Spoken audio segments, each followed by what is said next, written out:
எல்லாரும் நல்லா இருக்கீங்களா? இன்னைக்கான பதிவு, உனக்கு நீ உண்மையாக இரு, உன்னால் முடியும் என்ற நம்பிக்கை உன் மீது வரும்.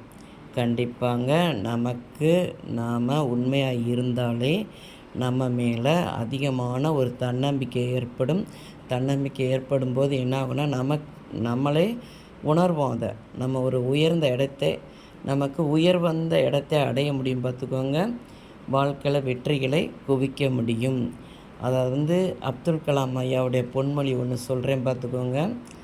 ஒரு மனிதன் எளிமையாய், நேர்மையாய், உண்மையாய் ஆகியவை இல்லாமல் எந்த காலத்திலும் அந்த ஒரு மனிதனுக்கு உயர்வுங்கிறதே கிடையாதுன்னு சொல்லி அப்துல் கலாம் ஐயா ஒரு இதில் கூறியிருக்காங்க. பார்த்துக்கோங்க, கண்டிப்பாக இந்த மூணும் நமக்கு கண்டிப்பாக வேணும். எளிமை, அதை நம்ம எவ்வளோ எளிமையாக இருக்கணும், நேர்மையாக இருக்கணும், உண்மையாக இருக்கணும். இந்த மூணும் இருந்தால் எப்பயுமே நம்ம உயர்ந்த இடத்தை அடைய முடியும்.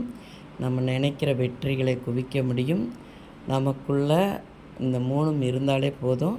நம்பிக்கை ஒன்று நம்ம மனசில் தன்னால் உருவாகிடும். பார்த்துக்கோங்க, எப்பையும் உண்மையாக இருங்க.